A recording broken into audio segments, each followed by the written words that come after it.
Okay, so today we're going deep on something that's been in the news a lot, Yeah. U.S. immigration policy. Right. But we're not just talking about the usual stuff, what we hear about all the time. Mm-hmm. We're going to be focusing specifically on legal immigration Interesting. and how it's been impacted by some recent changes. Okay.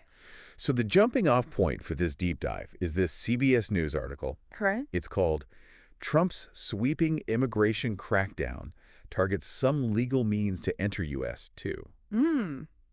And what's so interesting about this article is that Yeah. it's not just about illegal immigration like a lot of the discussion is. Right. Right. It's about how this crackdown has actually affected people who are trying to come here legally. Yeah. That's a really important distinction. I think a lot of people Yeah. don't realize that Exactly. both sides were targeted. Trump administration, there was Yeah. this multi-pronged approach to reducing immigration. Exactly. Both illegal and legal. Oh, yes. And you really saw a reshaping of the landscape for people hoping to enter the U.S. legally through established channels.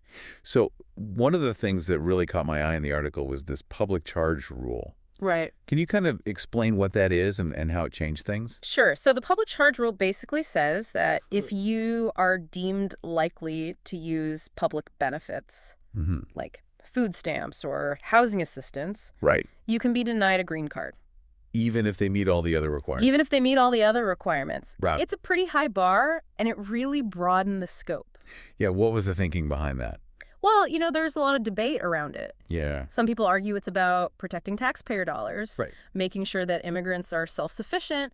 Others see it as a way to, limit immigration from lower income groups. Right. Essentially discriminating based on socioeconomic status. That's really interesting, and I think it speaks to, some of the unintended consequences that maybe weren't fully considered. A long-term impacts. Yeah. So another thing that the article talked about was restrictions on asylum seekers. Right. And this seems like, a really significant change. It is, because seeking asylum, Yeah. fleeing violence or persecution has always been considered, A cornerstone. a cornerstone of U.S. policy. What we saw during the Trump administration were a series of policies that made the asylum process much more difficult. Like what specifically? So, for example, they implemented this Remain in Mexico policy, Okay. which meant that asylum seekers had to stay in Mexico Wow. while their cases were processed in U.S. courts. So they weren't even allowed into the country. Exactly. And this raised serious concerns about, the safety of these individuals, whether they were getting due process. Yeah. And then they also limited Okay. the types of claims that could be used to seek asylum. Wow. So, narrowing the definition of who qualified for protection. So it sounds like Yeah. this crackdown wasn't just about one specific thing. It was Yeah. a whole range of changes. It was really comprehensive. Were there other legal pathways that were affected by this? Yeah, absolutely. So another big area that was impacted was work visas, Okay. particularly the H-1B visa program for skilled workers. And those are really important for Hugely companies important, that want to hire especially people from overseas. in fields like tech and engineering. Right. And so the Trump administration basically introduced stricter requirements Okay. for these visas, making them harder and more expensive to obtain. And I guess the argument there is to protect American jobs, but Right.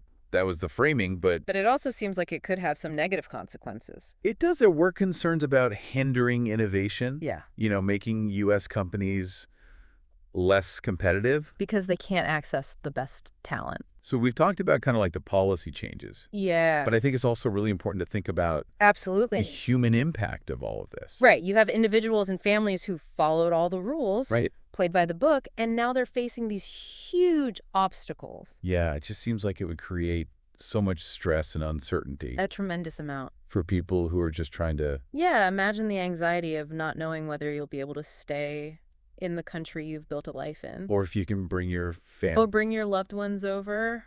Yeah, it's heartbreaking. It is a very human cost. And then beyond the human cost, Yeah. what about the economic consequences? Well, that's where the debate gets really interesting. Okay. Because you have economists on both sides making compelling arguments. So what are some of the arguments? So on one hand, you have those who argue that reducing immigration protects American jobs and wages, especially for lower-skilled workers. Yeah, they're worried about driving down wages. So on the other side, what are people saying?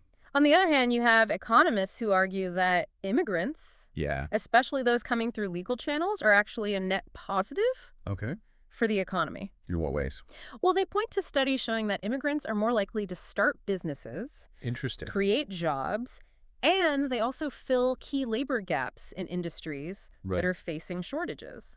So it seems like a really complex issue with no easy answers. It really is. It's a complicated equation with a lot of variables. So I'm curious to get your perspective on the historical context. Yeah. Like, where do these recent changes fit within the broader history of U.S. immigration policy? Well, the U.S. has always had a complex relationship with immigration. Right. I mean, we've oscillated between periods of being very welcoming and periods of being very restrictive, and it's a story of ebbs and flows. And what are some of the factors that influence those ebbs and flows? I think a lot of it has to do with economic conditions, social anxieties, and, global events. So is there anything unique about what happened during the Trump administration?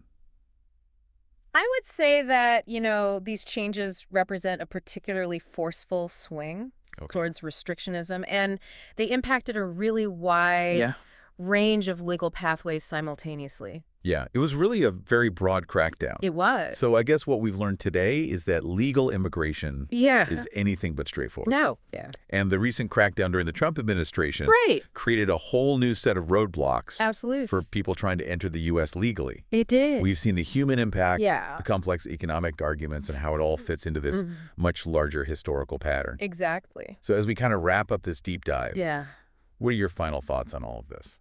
For me, it really all comes back to the question of who we are as a nation. What role should legal immigration play in shaping our future?